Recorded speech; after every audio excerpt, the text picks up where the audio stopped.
Ada yang bisa saya bantu? Gini Bu, saya mau konsultasi. Saya mau konsultasi Bu, mau Kenapa? program hamil. Oh gitu. Udah lama nikahnya? Udah hampir mau 3 tahun Bu. 3 tahun? Iya. Lumayan lama ya. Jadi kita bisa dulu ya. Yang dulu. Ya. Ini.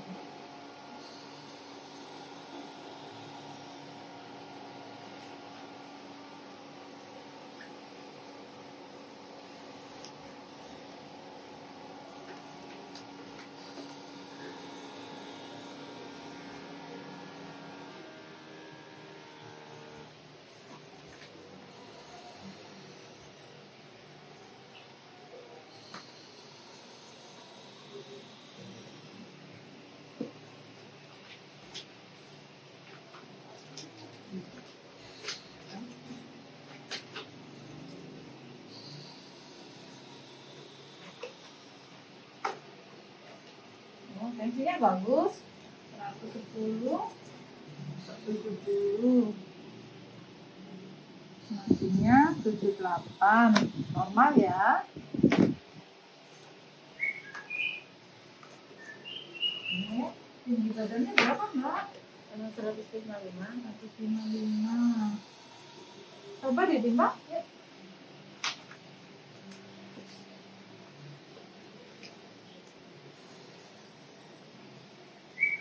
Berapa? 44. Ya. Oh, oke. 44. Ya, betul. Begitu ini. IMP-nya 18,33. Jadi masih berat badannya kurang nih, Mbak. Harusnya berapa ya Bu? Ya minimal berarti sekarang ini 44, minimal 45 lah. Itu udah minimal 45 ya. Ini umur berapa, Mbak? 29. 29. Kerja? Ibu rumah tangga. Oh, ibu rumah tangga. Nama suami siapa? Ridwan. Umur? 32. Suaminya kerja di mana? Usaha Usaha. Tinggalnya di mana? di Permata Regency.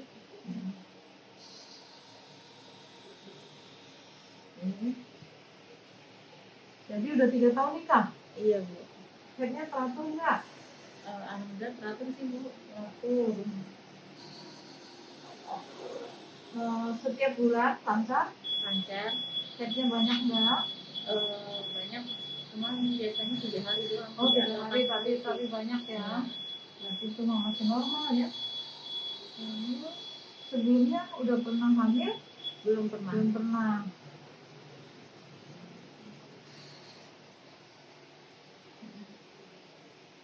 Belum pernah hamil. Kalau head nyeri nggak? Kadang-kadang. Kadang-kadang ada nyeri. Nyerinya hebat atau enggak? Kadang-kadang nyeri hebat, kadang-kadang juga enggak.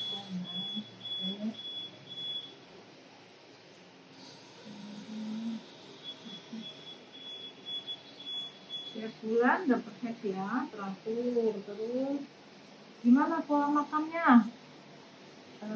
Teratur sih Bu. Makan teratur, tapi pilih-pilih makannya. Iya. Oh gitu. Kalau suaminya merokok enggak? Rokok. Rokok berat. Sehari berapa batang? Hampir 1,5 lah. Hah? Dalam sehari. Banyak amat. Rokok kuat sih. Rokok kuat ya. Ini kalau dari catatan terus suka nyeri di daerah panggul enggak? Enggak ada. Merokok tidak, minum alkohol juga tidak ya. Terus kalau dari riwayat keluarga, apakah ada yang tidak memiliki anak? Ada. Ada. Dari keluarga siapa? Mbak, suami. Oh, dari keluarga suami. Terus ada yang mengalami keguguran berulang, misalnya keluarganya? Nggak ada. Coba kita Di teteknya ada suka mengeluarkan cairan enggak? Enggak. Enggak. Nah, kenapa saya tanya ini? Karena ada hubungannya. Kalau payudara suka mengeluarkan cairan, itu kemungkinan hormon androgennya tinggi, hormon prolaktinnya tinggi. Hormon prolaktin tinggi itu juga menghambat kesuburan, ya. Jadi menekan hormon FSH dan LH-nya, ya. Jadi kita periksa dulu sebentar panggulnya ya. Yuk coba tiduran.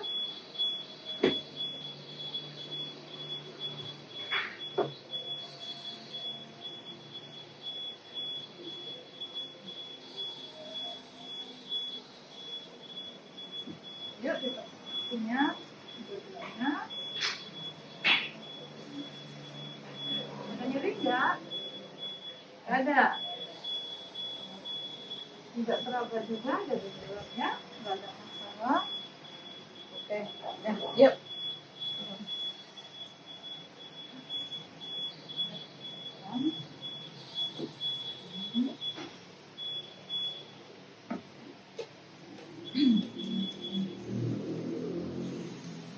Kita ukur juga lilaknya, silinder lengan atas ya. Idal nggak? Enggak, berarti yang kiri. Yuk.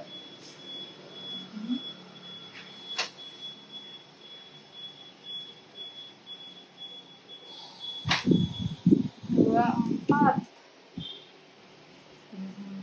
Berarti normal ya, minimal itu 23,5. Ini 24, jadi masih normal. Terus kita cek HB juga ya. Ini catatan kita juga normal.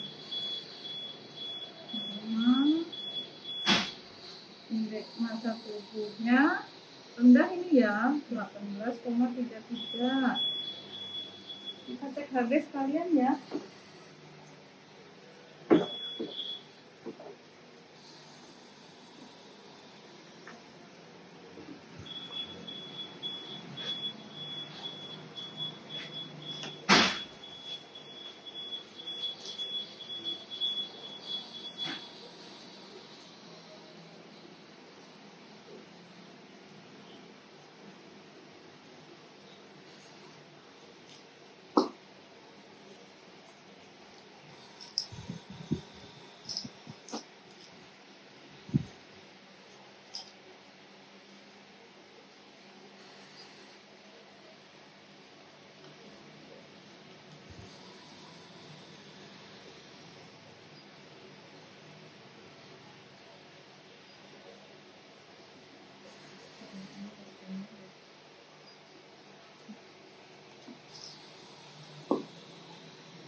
Ya.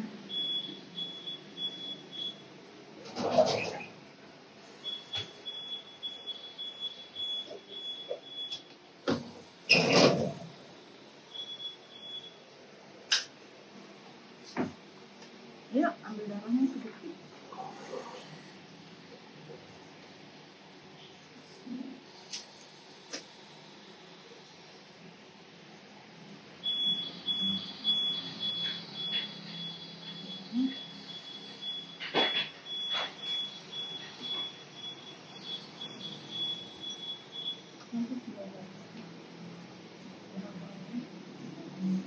Harganya normal ya, 12 ya.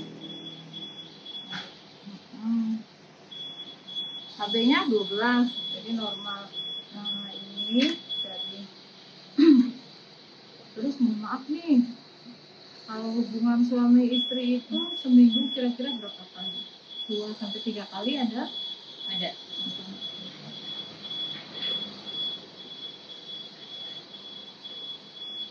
Sudah pernah diperiksa ke dokter belum? Belum pernah, Bu. Belum pernah.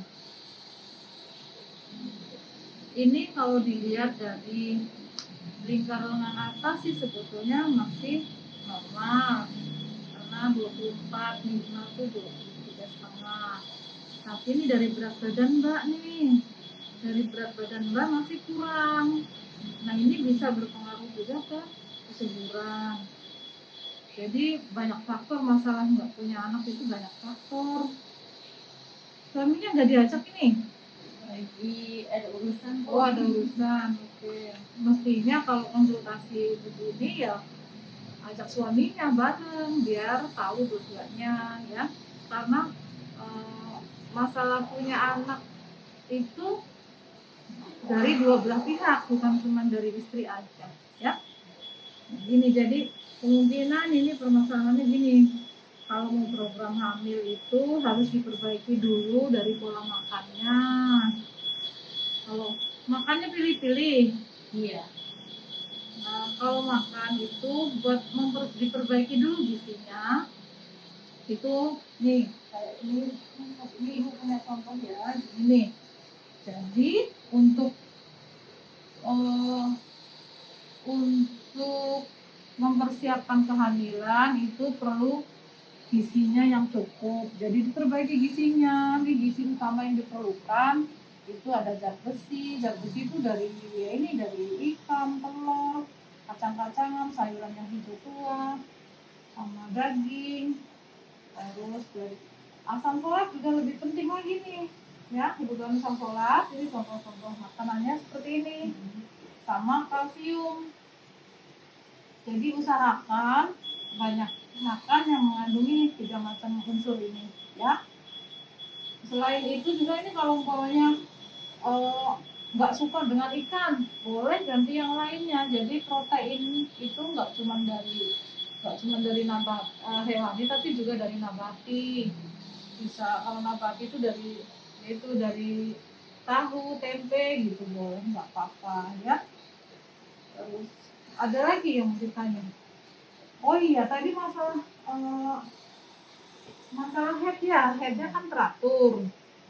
Kalau headnya yang terakhir tanggal berapa? Setiap tanggal berapa headnya? Setiap tanggal 17. Oh, kalau setiap tanggal 17, nih. Ini tanggal 17 headnya. Jadi kemungkinan masa suburnya tuh di akhir bulan. Jadi masa subur itu 2 minggu menjelang head yang berikutnya. Nah itu jadi kalau berhubungan di waktu masa subur itu kemungkinan besar bisa terjadi kehamilan.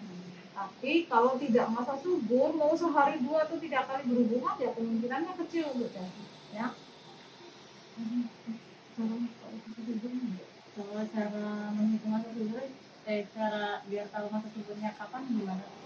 Nah, yaitu kalau yang pertama tadi ya yang saya jelasin, cara untuk menghitung masa subur itu 2 minggu menjelang head yang berikutnya.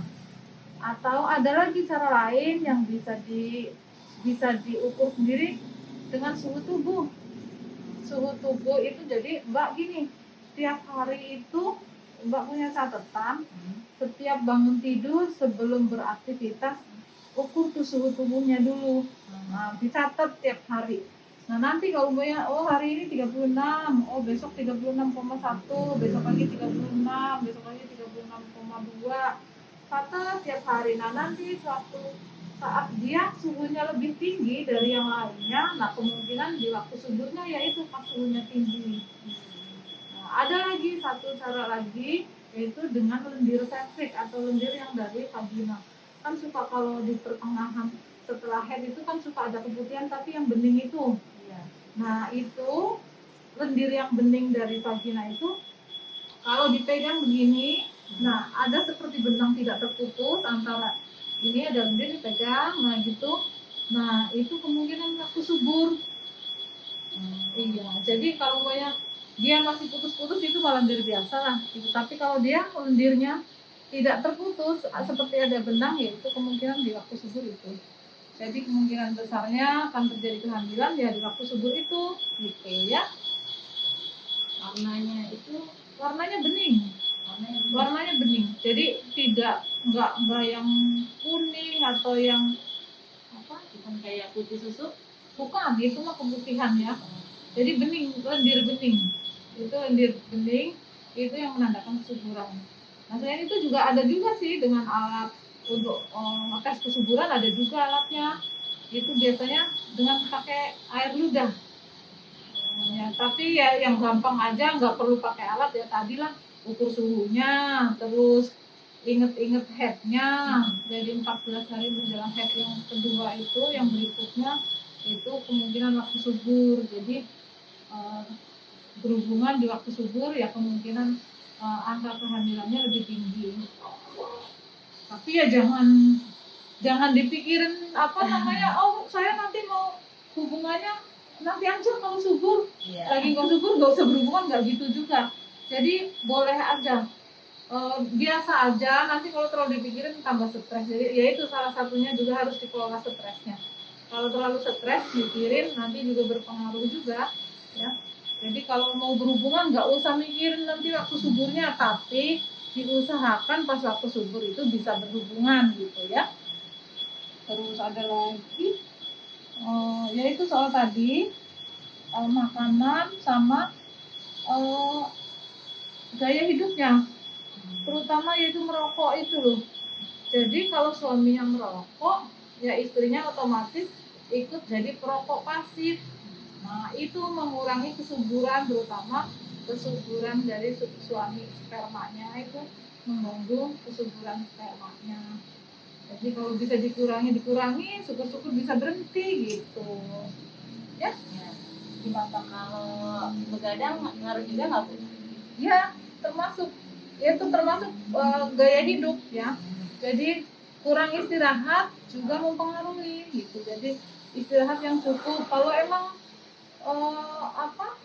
emang kerjanya harus malam, kan siang bisa istirahat juga. Jadi cukup istirahat, bukan berarti ya orang kalau udah kerjaannya malam kan nggak mungkin dirubah juga kan. Iya. Jadi diusahakan waktu istirahatnya cukup gitu. Jadi kalau misalkan sering begadang, tidur dia diganti dengan tidur pagi nggak apa-apa. Nggak apa-apa, boleh aja. Ya karena emang udah pekerjaannya malam, gimana coba? Nggak bisa kan? Kerjaannya malam masa mau dirubah, emang harus dapetnya kerjaan malam gitu kan? Jadi gimana, ada lagi nanti selain Mbak harus merubah pola makan yang cukup gizinya cukup, ya ini yang tiga komponen ini termasuk juga proteinnya. Nanti juga kita kasih asam folat ya. Itu asam folat nanti minumnya sehari 1, suaminya juga harus minum. Harus. Iya, jadi dua-duanya harus minum ya. Itu untuk mempersiapkan menjelang kehamilan. Jadi nanti asam folat juga kebutuhannya sebenarnya dari menjelang hamil, pas masa hamil dan menyusui itu harus tetap minum sebetulnya karena kebutuhannya tinggi ya. Kalau minumnya itu harus ada waktu.